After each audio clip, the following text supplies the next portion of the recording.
나만 자리 잡지 못한 것 같아 초조해요. 자리 잡지 못해 불안한 30대 남성 소울 매거진님의 사연. 올해 34살 되는 청년입니다. 저는 살면서 한 가지 일을 꾸준히 해본 적이 없는 것 같아요. 원하는 일을 찾아가고 싶어 이직과 퇴사를 반복했어요. 그러다가 건설 기능 자격을 취득해 지방의 토목 건설사에서 일을 배우기 시작했고요. 그러나 노동에 맞는 보수를 받지 못했고 잦은 현장 야근과 육체 노동을 3년 가까이 버티다 너무 힘들어 퇴사를 하게 되었습니다. 공황과 우울 진단을 받아 6개월을 쉬었습니다. 힘든 상황을 이겨내고자 목조주택 제작팀에 들어갔고 그곳에서 좋은 사람들을 만나 잃어버렸었던 손 감각도 돌아오게 되었습니다. 저는 어릴 적부터 예술적 직업을 하고 싶어 했어요. 탐색 도중 인테리어 페인팅 직군을 알게 되어 유명한 팀에 들어가게 되었는데 빨리 작업하라는 압박감과 실력이 뛰어난 경력자 동료들에게 밀린다는 스트레스가 커졌어요. 완벽주의 성격 탓에 계속 해결될 때까지 붙잡고 있다 보니 동료들의 질타도 있었고요. 계속 빨리 하라는 압박, 동시에 내가 잘 따라가지 못한다는 생각에 주눅이 들고 심리적 압박이 컸어요. 공황이 다시 생겨 지금은 일을 정리하고 좌절감에 쌓여 하루하루를 보내고 있습니다. 앞으로 대체 어떤 일을 하면서 먹고 살아야 하나? 내게 맞는 일이 대체 무엇일까? 나이는 계속 먹어가는데 왜 자리를 잡지 못하지? 남들과 너무 비교가 되고 심장에 바위 수십 개가 꽉 박혀 있는 것처럼 답답합니다. 안녕하세요. 사연자님, 나름대로 최선을 다해 기회를 찾고 일을 해왔는데 의지와는 달리 잘 풀리지 않을 때 얼마나 좌절되고 막막하셨을까요?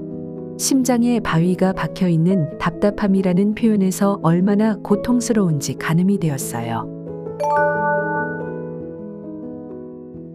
사연자님께서는 스스로 완벽주의적 성향이 있다고 하셨는데요. 경험하고 계시는 것처럼 완벽주의적 특성은 불안이나 우울과 관련이 높습니다. 특히 스스로 높은 기준을 부과하는 자기지향적 완벽주의의 태도가 스스로를 괴롭히고 있지 않나 하는 생각이 듭니다. 뭐든 완벽하게 해내지 않으면 넘어갈 수 없다는 생각, 스스로가 의지방약이라는 생각 아래의 일과 자기 자신에 대한 엄격한 기준이 느껴집니다. 무엇보다 이 나이에 이 정도는 이뤄야 한다는 생각은 스스로를 불안하고 우울하게 만드는 가장 비합리적인 신념이 아닌가 해요. 사람들이 사는 모습은 너무나 다양해요. 수능 시험이나 공무원 시험을 5년 넘게 도전하는 사람, 오래 다닌 직장을 그만두고 사업을 시작하는 사람, 40이 다 되어 무작정 혼자 해외로 떠나는 사람 등 자신이 중요하게 여기는 것들을 따라 저마다의 선택을 하며 살아가고 있어요.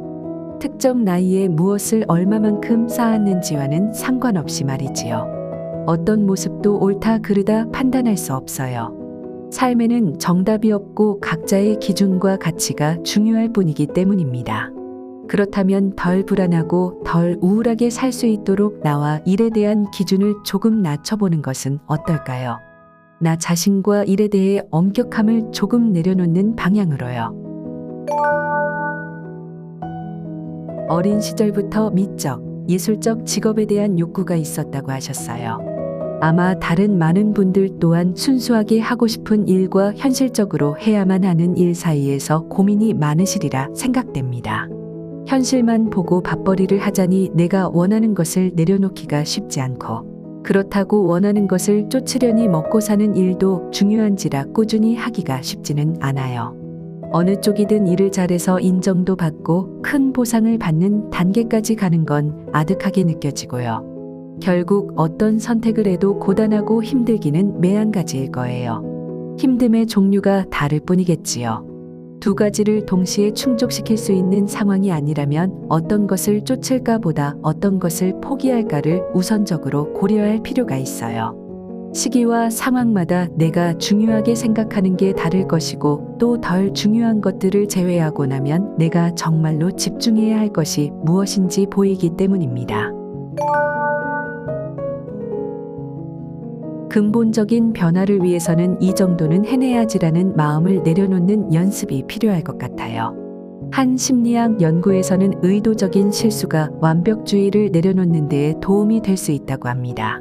의도적으로 실수를 저지른 후 그 경과를 지켜보는 것을 통해 이를 그르쳐도 하늘이 무너지지는 않는다는 것을 몸소 경험하고 또 그 사실을 직접 확인하게 되면 스스로의 실수와 미숙함을 포용할 수 있다고 합니다.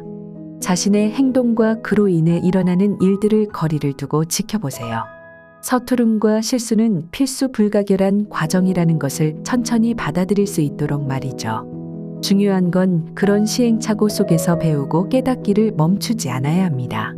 주변 사람들이 주는 피드백을 충분히 수용하면서 자신의 성장에 활용하세요.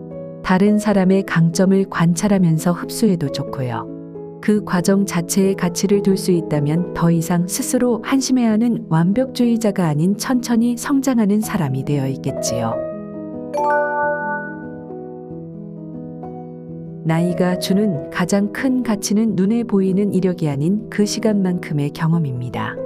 어떤 일이든 열심히 노력해 본 경험, 어려움에도 불구하고 부딪혀 보았다는 사실, 시행착오를 통해 몸소 알게 된 것들, 어떤 일도 쉽지 않다는 겸손한 깨달음 등은 몸과 마음에 새겨져 있지요.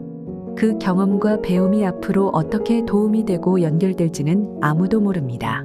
그러니 나이만 먹고 자리를 잡지 못했다는 생각 대신에 해를 더하며 쌓아온 자신의 경험의 가치를 인정해 주세요. 상처에도 불구하고 계속해서 노력한 과거의 자신을 격려해 주세요. 무엇보다 그 시간을 통해 획득한 최고의 자산은 나에 대한 정보입니다.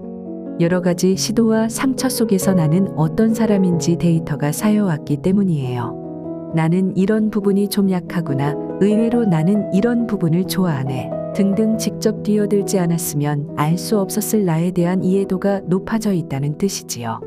그러한 정보는 앞으로 나아갈 길에 단단한 토대가 되어줄 것이고요. 물론 경험해 봤기에 더 두렵다는 것도 잘 압니다. 그렇기에 나이가 들수록 도전과 시도는 더 빛나고 대단해지는 거겠지요. 부디 건투를 빕니다.